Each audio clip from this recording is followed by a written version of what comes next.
Anita, how's your mental health? Questionable at all times. You know this. Yeah, how's the mental health of your children?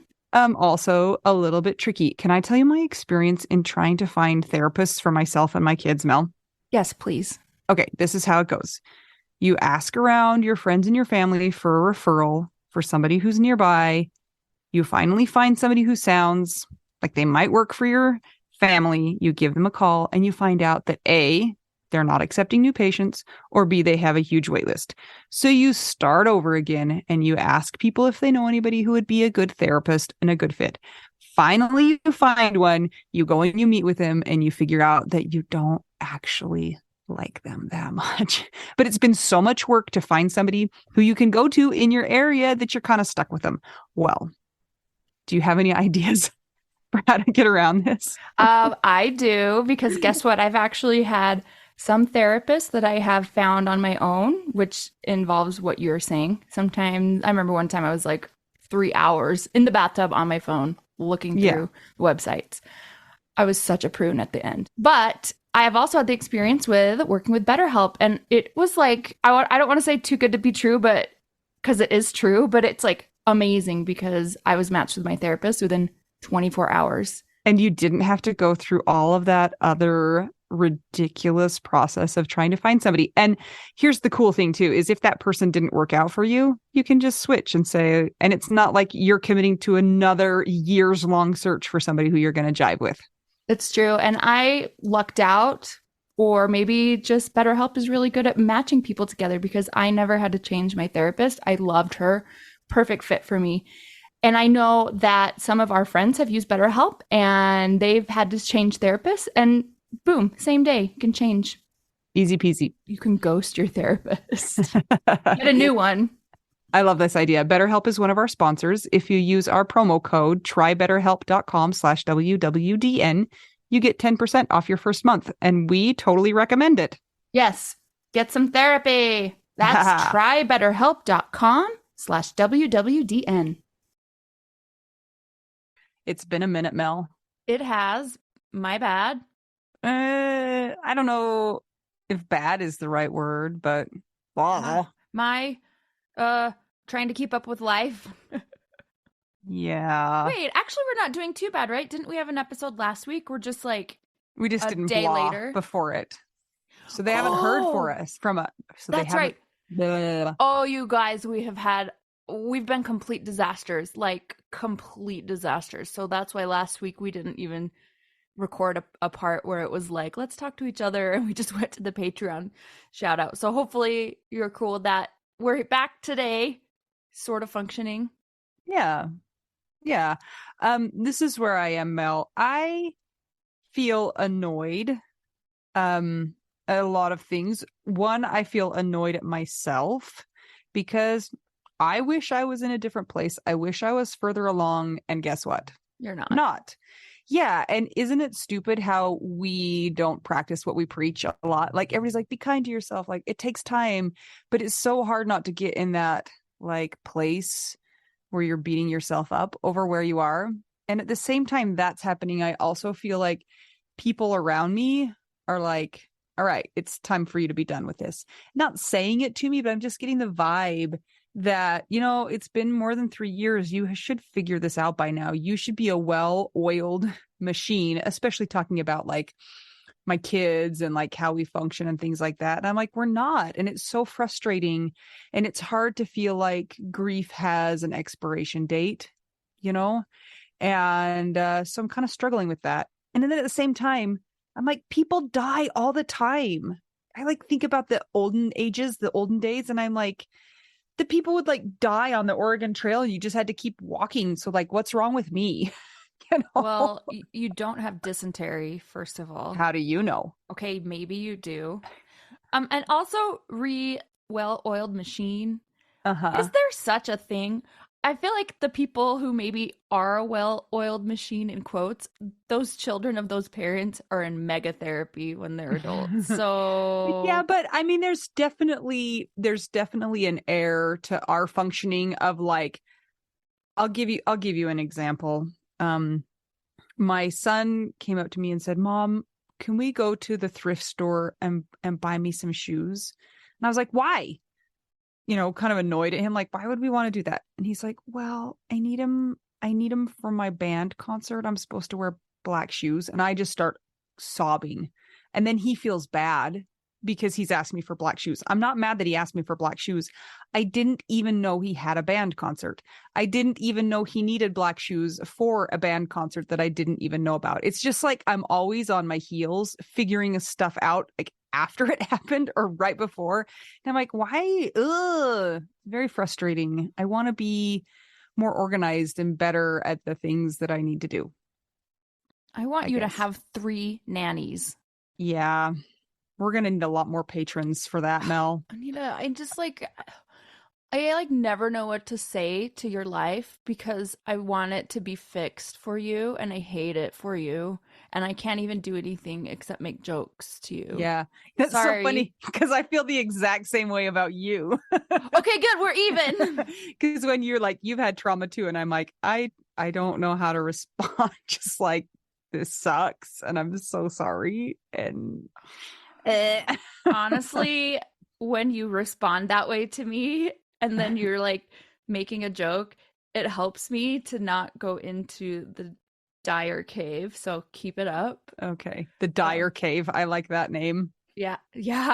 Oh my gosh, you guys, when we get to this episode in a few weeks, like I'll probably talk about this again in our initial blah blah, but I was so bad last week because something happened regarding the ex situation that I found out about, that we were recording with somebody and it was about dating and I couldn't stop crying. I couldn't even be part of it. And it was like not Anita's fault or the guest's fault. I just was like, I cannot manage having this loss and betrayal and cheating and lying and being discarded situation on top of dead dad, which I still don't even think I've accessed any of the grieving process yet, on top of Scott's dying, which by the way is going to be 5 years on November 6th. So you know what, and we were talking in the Widow Wives Club today about this. It's like, at least I could get our episodes out weekly, for the most part. Mm-hmm. I guess that's pretty good, right? Because I could have just stopped participating. Like I beat myself up that I don't fulfill all obligations in a timely manner, but I'm doing grad school. I got an A. I've been skating my face off only to deal with the rage and everything. Going to EMDR. I don't know.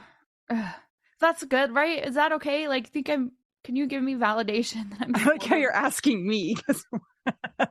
Well, I think that I hope that our audience is a group of people who understand the dynamics of widowhood and maybe will give us a little bit of leeway. And maybe if people aren't listening right when it comes out, they'll have no idea that it came out a day or two later. Yeah, I know. I just know how hard weekends are, and so we try to shoot for Mondays. Mm-hmm. But sometimes, like, I'm the problem to get us. So I'm the final factor. Yeah, hi, I'm the problem. So I'm so sorry. I know that like having the episode on Mondays is helpful for so many reasons because we've made it through the weekend and barely survived probably. And Monday it's like, okay, like there's kind of your dose of like, we can do this, but I'm sorry if it's Tuesday, guys. And this week, I don't know. I mean, what do you do? I don't know what we do. No, but I'm going to Canada with you in like 8 days. So that's cool. I know it'll be cold and fun. We have something that we want to ask you guys about. Can we? Yeah. So this is going to require your participation. What we want from you is we want you to email us your stories of the most awkward situation you've been put in as a widow. You know, we talk about like when we try and make it awkward for people when they say stuff to us and then we're like, oh, my husband's dead. Like we want those stories and we're going to take our favorites and we're going to share them with all of you. So email us your stories at widowwedonow@gmail.com and we'll see what we get. We'll be reading them out loud. So Yeah. It'll be like share and tell. No, show and tell. Yeah. See, well-oiled machine right here. Anyway, it's going to be fun. So do it. Also, if you guys are loving the podcast or if the podcast has been a source of support for you, please consider joining our Patreon. It's the way that we can continue this to keep going and helping others. And if you do join the Patreon, you get benefits. At the $10 level and up, you get ad-free episodes and a shout out. And you are going to love the special guest who is going to be doing the shout out. So enjoy. And if you do not want to join the Patreon, please consider buying us tacos at buymeacoffee.com/widowwedonow. And a special request, if you guys have not rated and reviewed the podcast, will you please go do that? We really rely on those to help us rank in searches. So when people are desperately looking for a widow podcast to help them, we pop up. And if we don't get ratings and reviews, that doesn't happen. So if you haven't done that, please, please, please go back into Apple Podcasts or Spotify and at least give us a rating, a 5-star rating. And if you have time or the ability to, then a review also to help people know that this could be helpful for them. And I think at this time for Spotify, you can only rate. I don't think you can review. Yeah, so I think you're right. Don't be alarmed if you're trying to review in Spotify and it doesn't work. But yes, every review counts. So thank you. We know it's annoying and stupid, and that's how the internet works. So yes. There you go. All right. I think we're going to get to this episode. This is a wild ride, you guys. So I hope you can join along with us. And I hope you guys are all faring well as we enter the dreaded holidays. It's gonna be an interesting one this year, Mel. Yeah. We'll talk more, I'm sure. Okay. Yes. As we go. All right, let's do this. I'm Anita. I'm Mel. We are two young widows who are kind of a disaster right now, and we're just trying to figure out widow we do now. All right, it's time to do the patron shout out. Today I'm joined by number 3, who's going to help me out. Say hi, number 3. Hi. Okay, here we go. The first one you have to sing a song for. What song should we sing? What's your favorite song?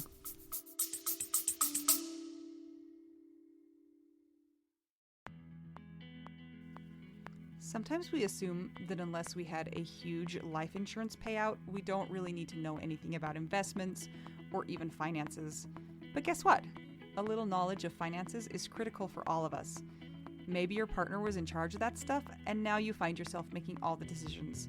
Maybe you're mad about that. Maybe I am. Nicole from the He's Gone But the Money's Not podcast is here to help.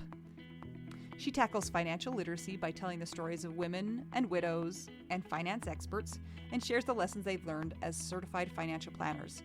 Whether you know a lot and feel confident in your financial decisions or feel unsure about all of that stuff, there is more to learn. Listen and subscribe to the He's Gone But the Money's Not podcast on all podcast platforms. This ad was paid for by Rockhouse Financial, an SEC registered investment advisor.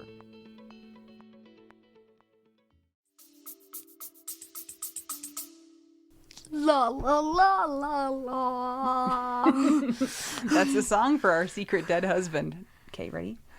Say Constance Dahlbeck. Constance Stahlbuck. Dahlbeck. Stahlbeck. It's Constance Dahlbeck. Stahlbeck. David. David. Dawn Satterwhite. Dawn Satterwhite. What the? Emily Wesenberg. Emily Wesenberg. Gail Bell. Gail Bell. Heather Mullins. Heather Mullins. Ivan Misner. Ivan Misner. Cat. I like that name. Krista Waite. Krista Waite. Maya Glasser. Maya Glasser. Neil Hooper. Neil Hooper. Sam Finlayson. Sam Finlayson. Amber. Amber. Alanins. Vela. Amy Hartman Martell. Amy Hartman Martell. Martell. Amy Meal. Ashley Hahn. Barbara Schneeberger.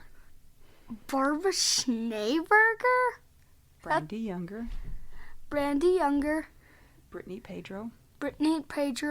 Chris Steffen. Cindy Wilkerson. Cindy Wilderson. Danielle Catterberg. Danielle Catterberg. Debbie. Debbie. Not a Debbie Downer. Not a Debbie Downer. Debbie Downer. Dennis Brozo. Dennis Brozo. Jean Marie Massey. Jean Marie Massey. Jen O'Brien. Jen O'Brien. Say welcome, Jen. Welcome, Jen. Jenny, We are glad you're here. Jenny Taylor. Jenny Taylor. Jennifer Beal. Jennifer Tail. No, Jennifer Beal. Beal. Jennifer Brown. Jennifer Brown. Jenny Wang. Jenny Wing. Jesse Johnson. Jesse Johnson. Carol Schultz. Carol Schultz. Kelly Ford. Kelly Ford. Kirsten Stromberg. Clausen. Kirsten Stronger Boxen. Sorry. Laura Aguirre Penner. Laura Guinea Penner. Penner. Lauren Old. Lauren Old. Lisa Powell. Lisa Powell. Welcome, Lisa. Welcome, Lisa. We hope you have a good time. Lou Clausen. Luke Clausen. Marie Hoffman. Marie Hoffman. Mary Catherine Anderson. Mary Catherine Anderson. Meg Murto. Meg Murto. Patricia Weist. Patricia Weist. Weiss. No, Weiss. Rachel Weiss. Barbosa. Rachel Barbosa. Sarah Morris. Sarah Morris. Simone Fu. Simone Vu. Sunshine Haven. Sunshine Haven. Move your hands out from in front of your mouth. Sylvia Shore. Sylvia Shore. Taylor Snyder. Chiller Snyder. Karen Cornejo. Karen Cornejo. Cornejo. Amy Burke. Amy Burke. Ann Drennan. Ann Drennan. Anna Tracy. Anna Tracy. Audrey Henniger. Audrey Henniger. Christina Scambato. Christina Conhanto. Scambato. Christine Anderson. Miss Anderson? Christine Anderson. Oh. Christine Anderson. Cindy Raynaud. Sydney Radon. Connie Remich. Connie Remich. Dawn Barber.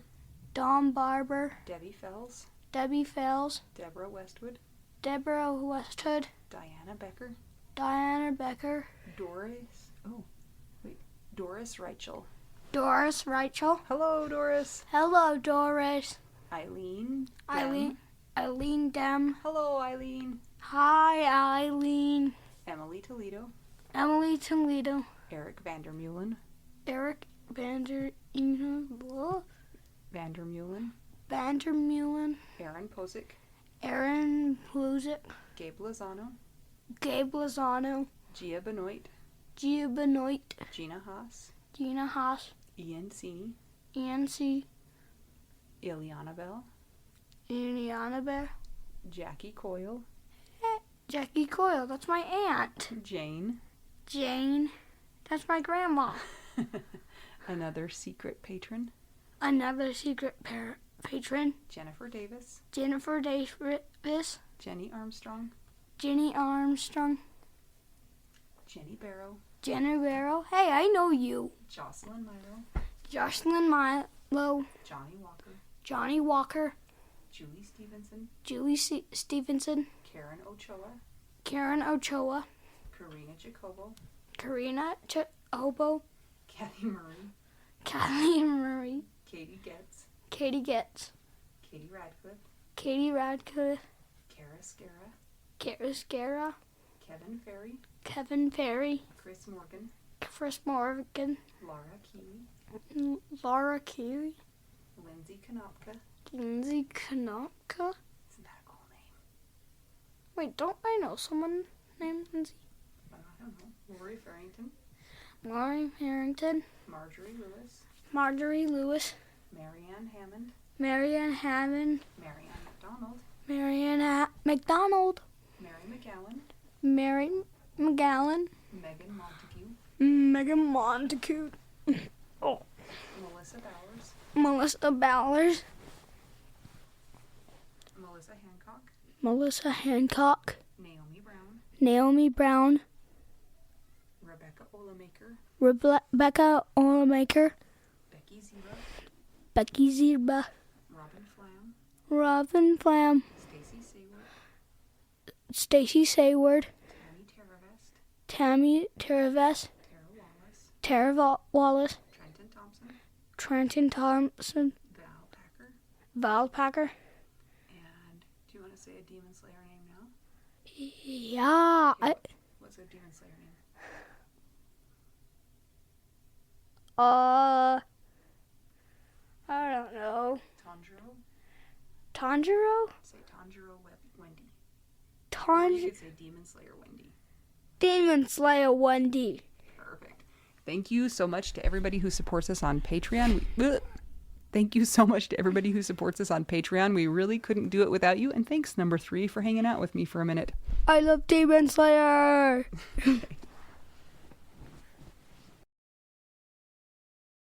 We have a special guest today. I'm super excited to talk to her and find out a little bit more about her story. I can already tell that she's full of some fun energy.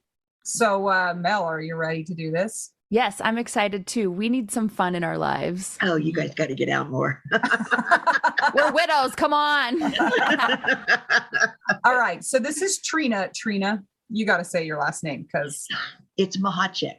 nope, wasn't going to get that. Nope. No, it's Machacek, and it's Czechoslovakian, and the first C is silent. So I tell people it's like you pronounce it like my hot Czech.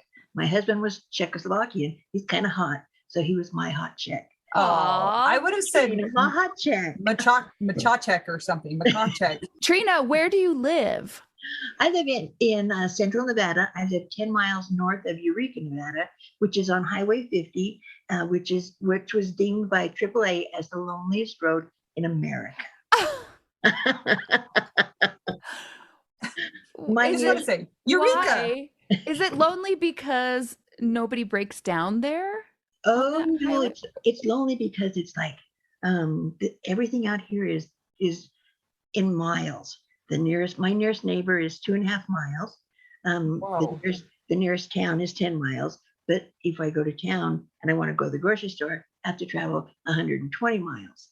So everything is like in many, many miles away. So, which is cool though, because like the nearest Burger King is 120 miles. So it's like a little day trip and like a little vacation when you get to go someplace and go to Burger King. Oh my gosh. It's like a little house on the prairie. Like, It is.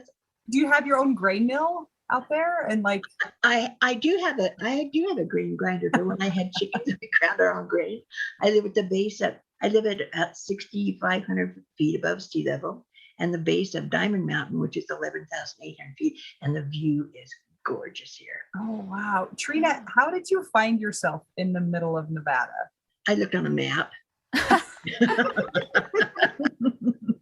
Did you grow up there? No, I was born and raised in Reno.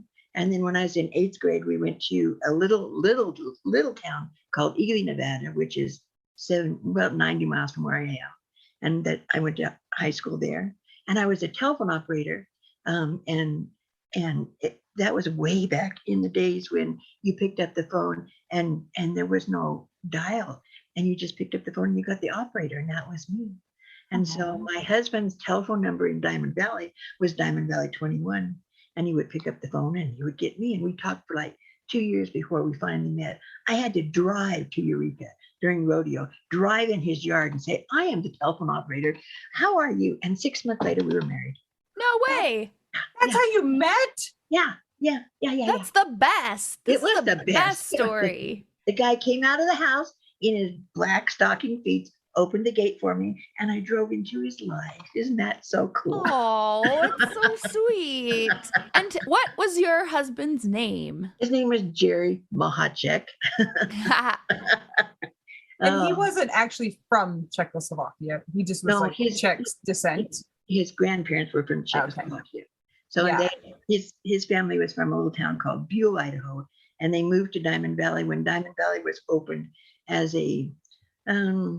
one of the last places where it was like he was a Sooner of Nevada. Mm-hmm. They came to Nevada and got a government grant to open up land that was sagebrush, and that's how they started their their alfalfa farm. And now, and now it's a farm that's about, it's a farming community of about 40,000 acres now. So it has really grown since the 50s. But I thought you were going to say 40,000 people. No. Oh, no. That's way too many people for me. I should move there, huh? In Eureka, there's about maybe 700 people. And the nearest town from that is Elko, Nevada. And there's about 40,000 there. And that's where the Burger King is. In Elko. Do you know, Trina, that we both live in Utah? So we're your next door neighbors. Oh, we're at in Utah. Just outside of Salt Lake. But when I was a little kid, I thought Elko was a very, very exciting place. With lots of elk. Uh-huh. I went there once and I thought it was very exotic in my brain. So see, and we used to go to Salt Lake every August to go school clothes shopping and go to Lagoon. I live in Farmington. So. See? I'm right at the doorstep of Lagoon, so you could have said hi. I knew I liked you. I knew there was a reason. Trina, tell us more about your person. Tell us more. Like, we figured out how you met. You drove into his yard in his stocking feet, and then you got married 6 months later. Tell us about your life. So we started out farming, and we farmed. We were what you would call attached at the hip all of our married life. I was married for almost 43 years. But during that time, we had this farm, and we farmed up to 1,200 acres of alfalfa. And then we started a machine shop, and when I say we started something, know that we built the building, or we built the farm, and we put in the grain and the alfalfa. It wasn't something that you just went, poof, you're a farmer, poof, you're a machinist. We built a building when it was 30 below zero one year, and we opened this machine shop, and he taught himself everything, and I did the books and he did the work. And then we also, as time went on, he thought about it. He was like 11 years older than me. And he thought, if something happened to him, I'd have no way to make money because, he was the machinist and I just brought him the money. So we decided to open a hardware store in town because there really wasn't one. So we went to town, bought a piece of property on Main Street, which is really that's all there is in Eureka, is just the Main Street. And we built that building, and then we ran the hardware store. And within the hardware store, we had a travel agency, and we did some catering, and we did anything that we could do to make money is what we did. And one day he was coming down a ramp with like 400 pounds of dog food on a hand cart, and he felt a little twinge in his back, and he had never felt a twinge or ever had problems or ever hurt. And come to find out, after being flown from Eureka to Elko on the airplane, and then from Elko to Reno, they found out he had spinal stenosis, which is when the bone grows in the spinal column and pinches off the nerves. And some 19 or so operations later is when he died. What? Yeah. 19? Yeah. It was like 20 years of 19 back surgeries and recuperations and rehabs, and then he had diabetes, and so in the end, he was on a scooter and he got sick and he got a cold, and he said, let's wait till after Christmas. And I said, okay. And after Christmas, he said, let's wait till after New Year's. And I said, okay. And after New Year's, I said, enough. And now we got to go. So I took him into the clinic in town, and he had developed congestive heart failure, and his kidneys were quitting, and they flew him to Elko, and 11 days later, he was dead. When was this? It was in 2018 in January. Okay. January is not a good time to die in Nevada because it's really cold. So, but I tell you, so let me tell you this a really quick story. So he was in the hospital, and he was there, and then he was gone. He was there and he was gone. And it was 11 days of waiting and trying and doing all this stuff. And they finally said, his potassium is really high. So what we're gonna do, best laid plans, is when the potassium stops his heart, because that's what it does, we will put put an intubation tube down him until we get this potassium drawn off him, and then we'll bring him back and everything will be fine. Ta-da! So we waited, and he saw some Eskimos out on the roof and was telling me stories about it and da da da. And then at the very end, I leaned over and I said the Lord's Prayer to him and some stuff, and he drew his last breath. And I looked around and there was nobody there to do the intubation tube, and they just said, "Oh, he died." And I went, "Well, that was a good plan, wasn't it?" I was like, Oh, "Gosh." But it's okay because he was ready, and I could not have scripted his ending better in the long run. And I miss him. He was a wonderful man. But then, as you guys know, life goes on. how old was he when he died? Let's see. He was 11 years older, so he was 72. Okay. Yeah. You were about 60, 61? Yeah. Yeah. Did you guys have? Oh, go ahead now. Oh, I Yes, was just gonna say that poor man having that many back surgeries over that many years. Like, Yeah. wow. He really was. He was the strongest man I ever met. He was a big man. He weighed over 300 pounds because he was muscle, and he was just a big man. His hands, my hand is like this, and his hand was like this. I mean, he was just a big Czechoslovakian guy.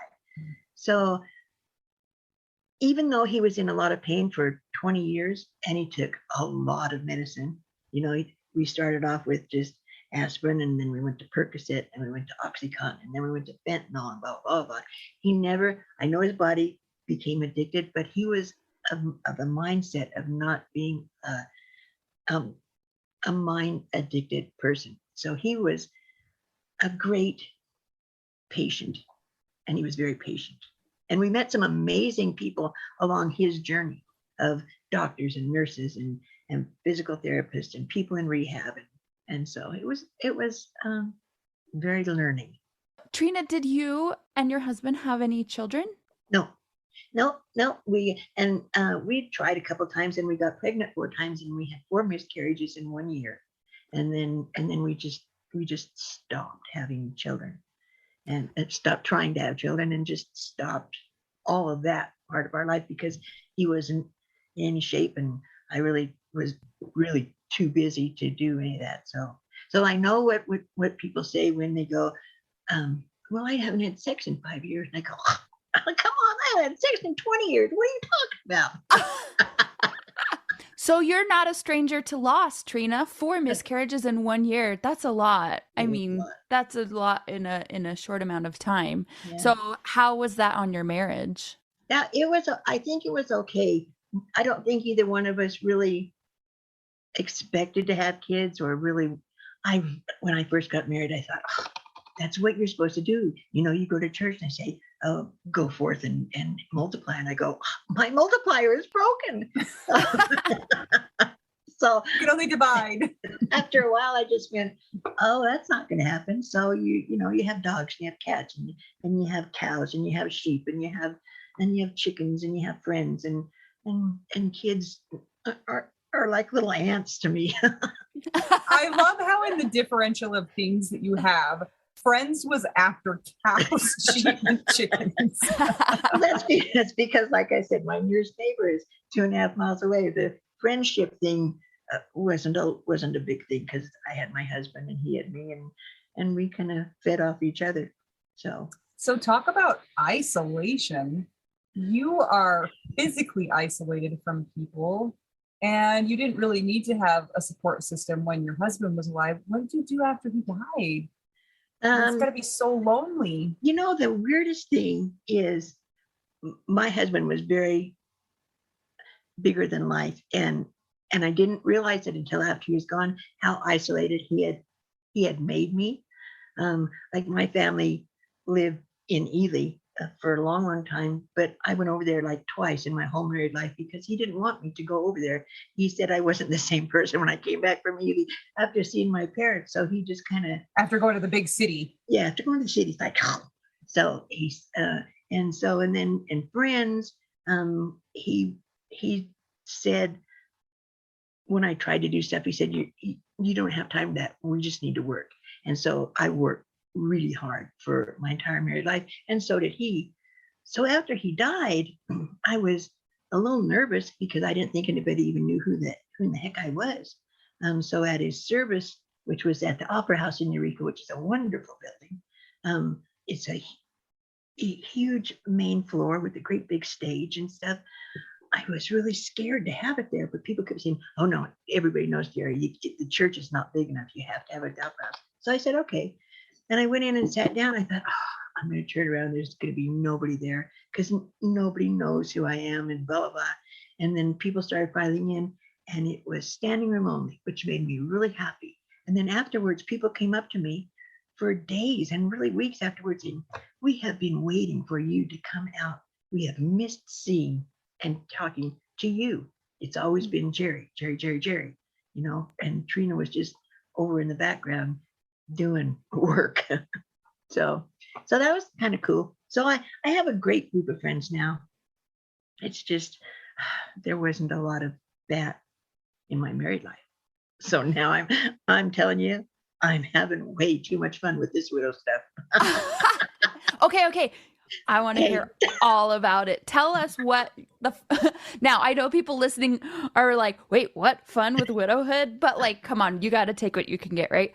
Tell us some of the things that have been fun in your rediscovery of yourself or activities. So the coolest thing that I have found, and when I was in high school, I would write little stories and stuff, and my mom would read them, and she was my biggest fan. And when I got married, I decided that I maybe try to write like a little city turned country thing. And so I did. I wrote about when we first got married. He put me on this tractor, and that when I say tractor, at that time, there were no cabs and there were no GPS and there was no fancy schmancy stuff. You would just put on the tractor. And I was pulling a scratcher behind the tractor, and I'm supposed to go back and forth on this field and blah, blah, blah. And I did. And I turned around and went, I couldn't tell where I'd been. I was city. I was not farm. I did not have farm eyes. And I got frustrated, and he kept saying, "No, just turn around, see where you've been." I go, "I can't see where I've been." So I got off the tractor by getting on the great big back tires and jumping off, and broke both ankles during the first week we were married. Oh. So I wrote this story about that, and I sent it into Country Woman magazine, and they sent me $70, and I went, "Yeah, this is so cool." And so I just started. I thought, I'm going to do this. And I took a picture of the check and put it up on the wall, because I was kind of proud of it. And so a couple of days later, I write another story. And he came in, and I think it ticked him off a little bit. He said, "You don't have time to write. You need to get back to work." And so my writing just went poof away until after he died. And then I started writing again. And that's what I do now. Oh, cool. You got to tell us more about that. Okay.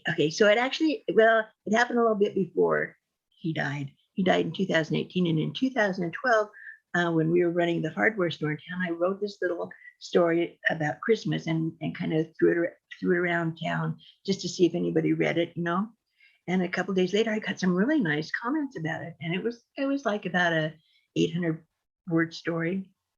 So I did a few more, and I sent some to some people that I know, and they wrote back and said that it was kind of cool, the stories I would write. And so I got a hold of the editor of our Eureka Sentinel. It's a little tiny newspaper of like 400 people. And I said, "You want to take a chance on my little stories?" And he said, "Sure. We'll look at it a couple times." So I did. And that started my weekly column called Is This You? And now I write Is This You once a week, and it's in my 12 papers. And I just did my 500th column last month, and I am so happy with it. And I've done a couple books, and I was like, apparently I'm a writer. I are one. You are. What are the stories about? So the stories of the column are just little diddlies of life stuff. I did. I'll write about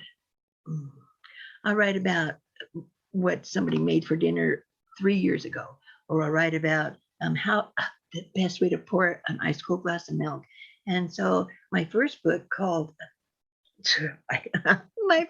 is called They Call Me Weener, because Weener is my nickname.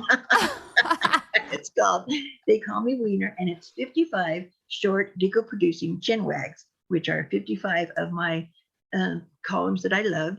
And I tell people that this book is like the best bathroom book you'll ever get. It's like the best Reader's Digest book you'll ever get, because you can put it in the bathroom, and they're like 1 and 2 page stories. So there's like 1 page for every throne visit.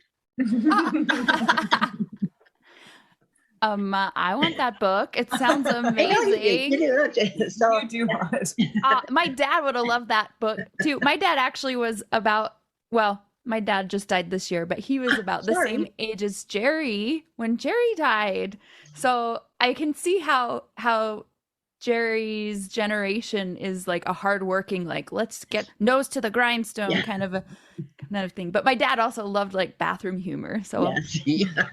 I'm bummed out. I can't give it to him. Ha, ha, Bummed. ha, ha, ha. I know what Mel's getting for her birthday. Yes. So, Trina, Yes. you have this alfalfa farm. You have a hardware store. Mhm. You have all of these different things that you're doing to keep yourselves afloat, but then your partner is gone.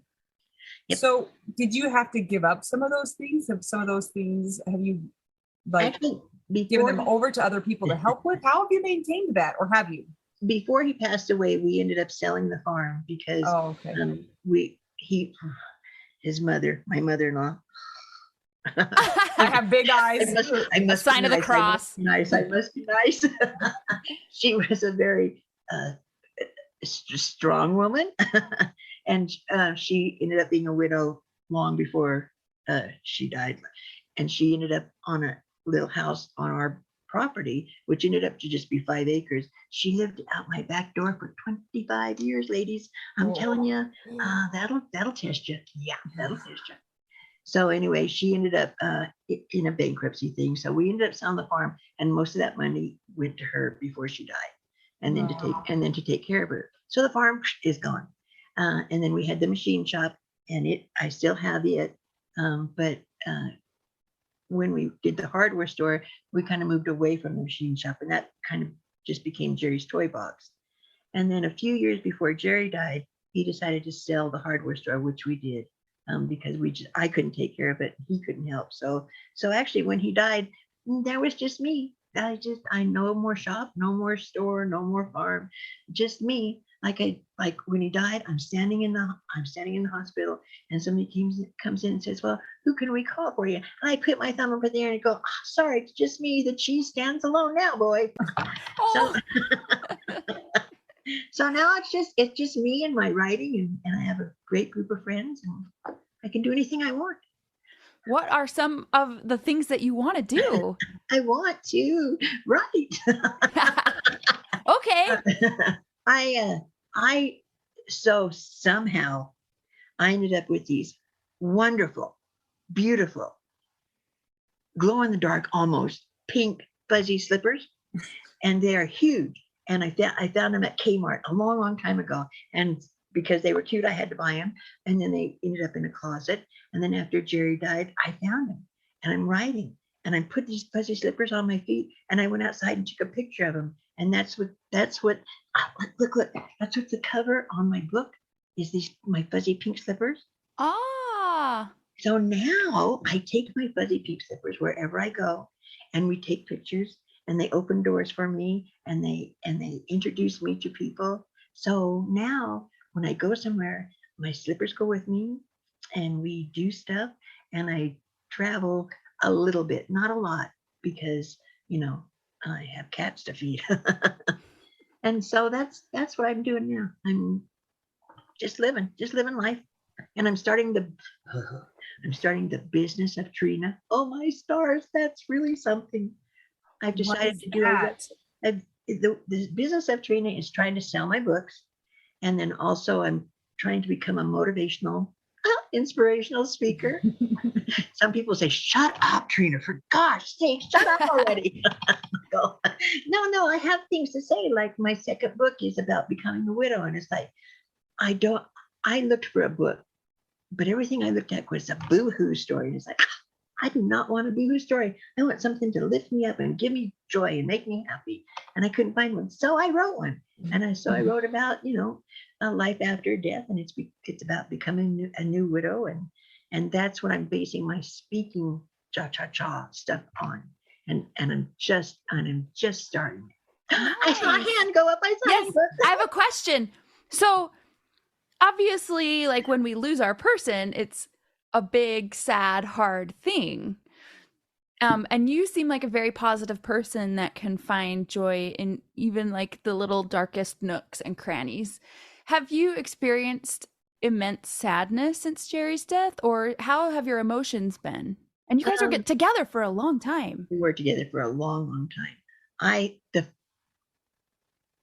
I am sad. But I tell people I'm happier for him than I am sad for me, because he went through so much in the last 20 years of his life, that when he took that last breath, and I saw the pain leave his face, and he was at such peace, that I went, oh, that's the way it's supposed to be, and then I looked at my face and it was all squished up, and I went, I don't want my face to be squished up forever like his was.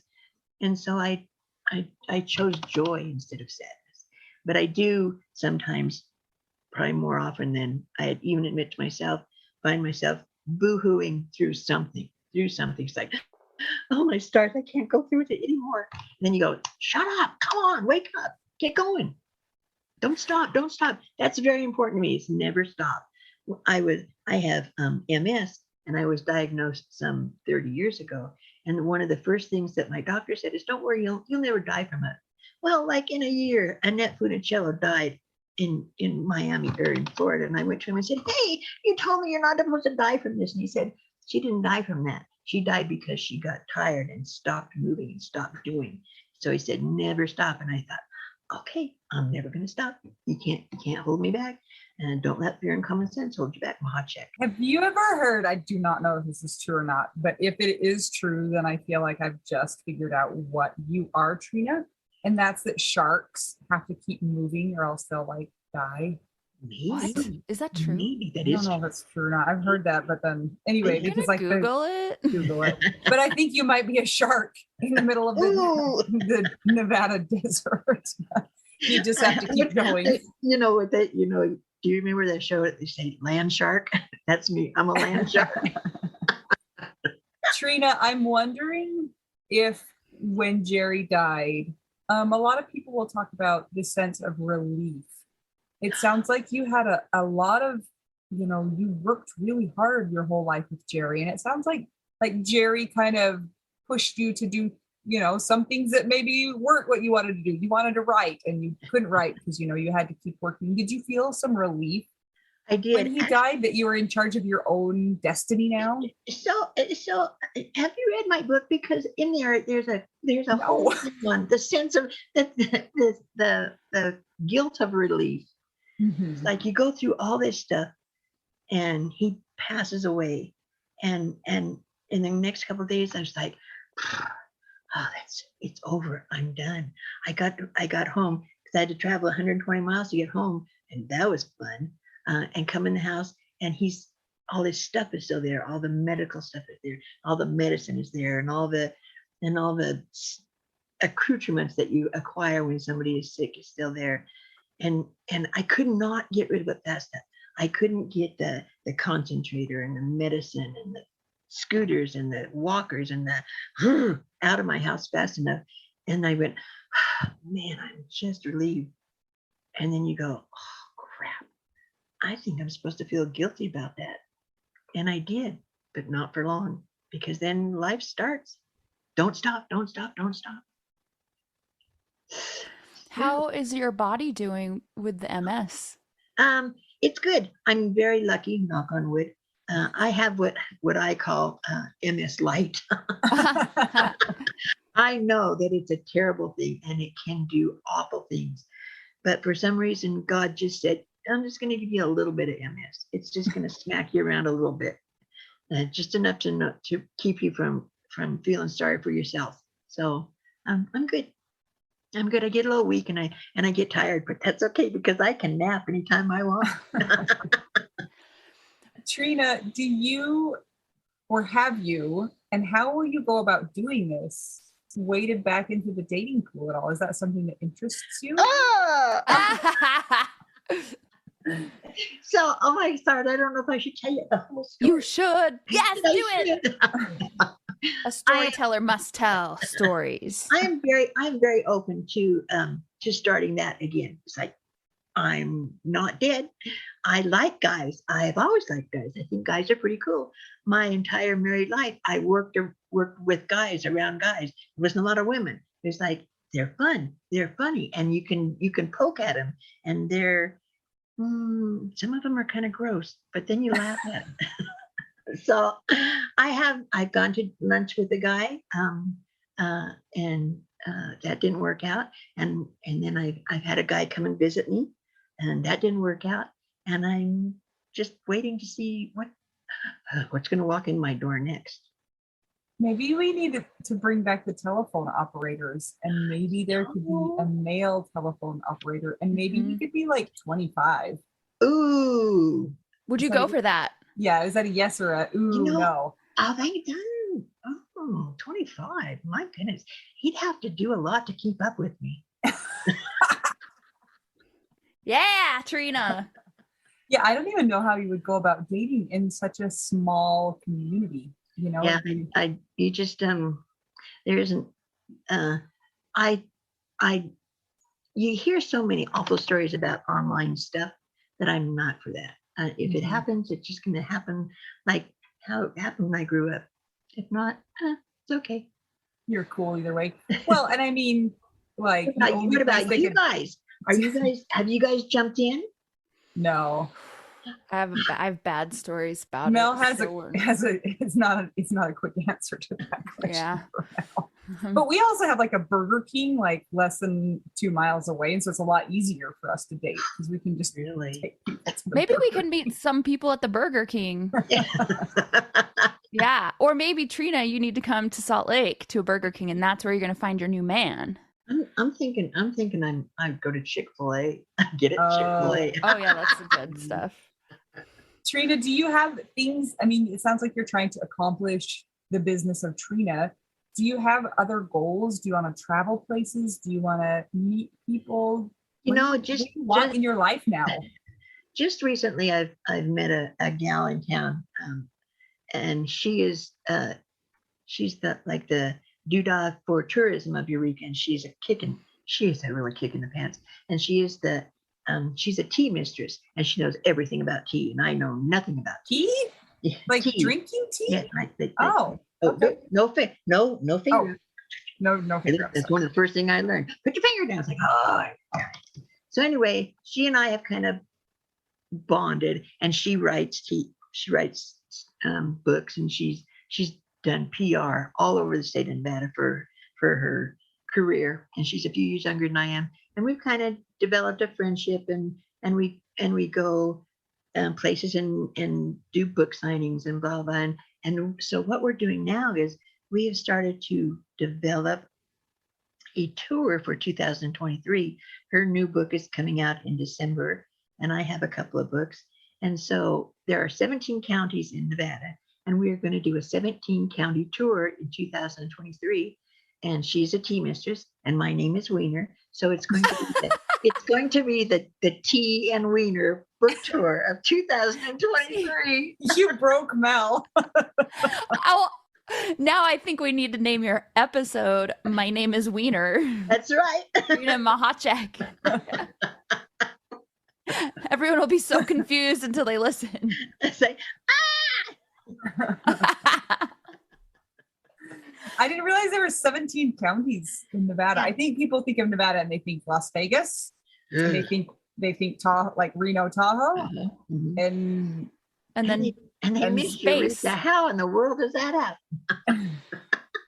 We at least know about Ely and Elko because we're true. Close. I'm impressed that you guys are going on a tour. That's so cool, and that way to put all of that writing to use and then spread the word. There you go.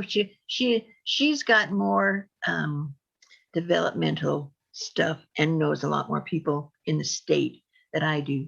And so she's kind of taken charge of setting up where we're going to be. And then she'll put on a tea and talk about the art of tea.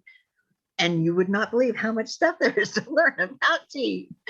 And then I'll do some speaking, and we'll do some readings, and we'll sign some books, and we'll make $1 million. What can I say? As you should. I hope so. If somebody comes up to you and they're like, "I'm a widow too. What advice do you have for me? Like, say they're like less than a year from the death. What would you say? I would say, don't stop, don't stop, don't stop, don't stop. It's like, it's so easy. It's so easy to get stuck in the muck and the mire of death. Because man, when death comes to the door, it's like he blows in with this awful stench and this darkness. And it takes a lot to fight it off and blow him out of the water and say, I am not the one that died. I am not going to lay down and just go, okay, somebody fix me. And I find that a lot. I've seen it a lot, even within my small community. There's a lot of women who their husband has died and they don't move from there. Of course, now most of them have children and grandchildren and great-grandchildren and a lot of blah, blah, blah. And so their life becomes that, which is really cool. Mine didn't do that. I had no children. I had cats. I'm not the cat woman. I'm telling you right now. I'm not the cat lady of Eureka. It's okay if you are. But I tell people, and I've had a few friends who've lost significant others, and I say, don't stop. Don't stop. And they go, I just can't. I'm just too tired now. No. Don't be tired. Don't stop. Even though you feel like you can't take another step out of the mud, you have to take it. It's like, because there's a really cool stuff out there waiting for everybody. Here's a follow-up question to that though, Trina. You just mentioned, I know, follow-up. This is very professional. You mentioned that you get to take a nap whenever you want. So it's not a literal, like, don't stop, because actually sometimes we do need to rest and we do need to like take a moment for ourselves to kind of figure out what's going on. So, I mean, it's not like you are never actually stopping what you're doing also. Does that make sense what I was trying to ask or say? I think so. It's like, when I say don't stop, I mean don't stop your life. You have to sleep and you have to eat and you have to, do other things. but don't go for more than a day without doing something. Go outside, call somebody, write a card, send an email, watch a movie without falling asleep. That's a hard one for me. I know, me too. Oh. But don't let more than a day go by without you doing something, because it's really easy to sit on a couch or sit on a bed or sit anywhere and go, I'm just so done. I'm just so done. So no, don't. Okay, I'm ready. It can be easy to want to die with your person because part of you kind of dies, right? So Absolutely. it's so easy to. I saw a meme the other day from one of our friends, our widow friends, and it was a picture, not a picture, like a drawing of a skeleton under the earth, and then the widow's face was on the earth, but like the face was underground, and the rest of her body was above ground, and it said, "Don't die with your person." Because that can be hard. I get it. The depression is real over here. Yeah. So. Yep. And that's okay. You're supposed to feel bad. I mean, it's natural to grieve. Yeah. But there was a time after Jerry died that I had to go get his ashes, which was 120 miles away. I went out in the garage and I got in the truck and I'm sitting there with my hands on the steering wheel, and I went, I just can't go anymore. But I forced myself to go get his ashes, come back, and as I drove in the garage, I put the garage door down and I let the truck run, and I thought, I'm done. I am just so done. I'm tired. I can't do it anymore. And I thought, it'd be so easy to just sit here with the truck running and the garage door shut and just go to sleep and it'd be all over. And I'd go, no, that'd be so cool. It'd be so dumb. It'd be so dumb, Trina. My stars. For once in your life, Jerry's gone. You had a tiny bit of life insurance. You got no bills. You got a little bit of money. Get out of this truck. You have money to spend. You're not done yet. Like, yeah. I got money Spend to the go. money first. And right. And right. Trina, did you have any widow mentors or anybody that you were able to connect with who was no. So you've been figuring this out all on your own. Yep. Blazing your own widow trail. Yep. And that's why when I wrote the book about the widow, being a widow, it's funny. It talks about going to the mortuary that I call the dead guy place and meeting the dead guy and doing dead guy stuff. And then, so we're sitting at this huge table, right? And we're talking about, we decided on cremation. And when you talk about cremation with your husband or wife or whatever, it just, blah, blah, blah, cremation, blah, blah, blah, and it just kind of rolls off of you like butter. But then when it comes to like really your partner's down somewhere in some deep dark hole getting ready to be cremated, and you go, wow. So I'm sitting at this big, huge table with this dead guy, and I take up my pen and I'm getting ready to sign the check, and I tapped it a little bit, and I said, now you make damn sure he's dead before you light that fire. It's like, how did he react? He said, yes, ma'am. So in my book, I tell about this and I go, yeah, you could have heard a coffin drop, I'm telling you. So where would somebody find your book? So my books are on Amazon and Amazon.com, and they're also available from me. Then I'll sign them through my email address, which is ity Trina @yahoo.com. I think it was smart not to put your last name in your email address because nobody's spelling that right. No, you just want to butcher something, just have your name Machacek. So, yeah.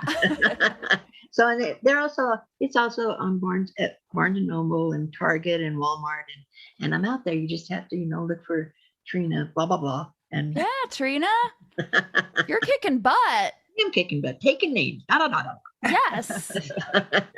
So I'm just getting to a website, developing a website. I just finished my logo the other day. So in my first book, they call me Weener. I ended most everything with my signature line is happy, happy all the time. So my new logo is a heart with my pink slippers, and it says happy, happy all the time. So that's going to be pretty cool. And then I thought, somebody said, well, what are you going to call your website? Are you going to call it Trina Machacek? And I go, oh, yeah, like somebody's going to be able to put that on and figure it out. So we talked about it, and I kicked it around a little bit, talked to some friends. And so my website is going to be trinaspinkslippers.com. Oh, that's cute. I'm glad it's not Trina. They call me Weener. Yeah, I know. I'm not. I actually wish it was that. That's the best. That's why, the Tea and Weener tour is going to be so amazing. I just am concerned about if you don't get that all the way correct, what you're going to find. No, that's my concern. Yeah. Well, it's okay. When I was working on my website, I had this big blue heart and these big pink slippers in the middle of it. The way I had the heart drawn, I sent it to a couple of my friends and said, so what do you think? And this one woman says, well, it kind of looks like a scrotum. And I went, oh my stars. So we tightened up the heart a little bit, so it's kind of cute now. I'm impressed that you are working on a website and that you've written a book and that it's out there on Amazon. Anita and I have a website and we have all this stuff that goes with the podcast, and it's a pain in the butt. Is it? Oh, thanks a lot. I appreciate that. So just want to recognize you for doing that. I think because it's hard. It's probably it's probably going to be, I know it's going to be hard, but because I don't have children and I don't have all that baggage around me, I can spend more time working on the business of Trina and working on my writing, and I'm working on my fourth book now. And I sat down this morning and I had 5,000 words, and I went and I looked up and I went, oh, I have 8,000 words. How does that happen? It's just amazing. And this is going to be my first fiction book. And I went, you know what's really cool about writing fiction? It's that you can make people do anything you want them to do. And it's really amazing. I love that attitude. Trina, I think you need to come to Camp Widow. I think they need you at Camp Widow. Yeah. To hang out and meet all the people there. How fun would that be? It's in there's one in California that's not too far away. You can make it there. You can sell your books there too. They have a bookstore where people who are authors can sell stuff. Yeah. You're gonna have to send me the information about it. Yeah. Campwidow.org. Yeah. We have right now. Trina, it has been so fun to talk to you. And I know that we have a very special question for you. And Anita is going to ask it right now. Yes. Prepare yourself. Trina, you are the cheese that stands alone. And what cheese are you? I am cheddar. Yeah. Trina is the cheddar that stands alone. I was gonna say I was hot pepper jack, but that's probably a little bit more than anybody can take of me. So I'm just cheddar. I mean, even a 25-year-old can't handle it. Is that your favorite cheese though? A pepper jack cheese? No, my favorite actually is cheddar. Okay. Actually, it's that mix of cheddar and jack that you put in tacos, because I make the most amazing Trina tacos. What? Yeah. Mel? Y'all are gonna have we're going to Eureka. Okay. Yep. Even my family from Texas calls and says, "Are you gonna make us Trina tacos if we come to visit?" And I go, "Yeah, I'm gonna do so." Awesome. Trina, it's been so fun to talk to you. Thank you so much. We're impressed with your go get 'em attitude. Woo-hoo. I'm tired just talking to you. That's okay. I'm tired of listening to me too. Oh. I didn't mean it to sound like that. I just mean you do a lot. Nice one, Anita. I'm not tired of talking to you. All right. We just want some of your energy. I'm fired. Join the club. Thank you so much for joining us today. We hope you've loved listening to Trina. Make sure you check out the Widow Wives Club to be able to interact with lots and lots of great widows and widowers. It's on Facebook. Make sure you answer all the questions. If you want to keep the podcast going, check out our Patreon. It's patreon.com/WWDN. And if you don't have access to having some Trina tacos and want to buy us some tacos, go to buymeacoffee.com/widow we do now. Until we talk to you again, I'm Anita. I'm Mel. I'm Trina. We're just two young widows and one widow who's on a little house on the prairie in the middle of Nevada. And whose name is Weener. With our pink slippers. And we are all just trying to help each other figure out widow. We do now.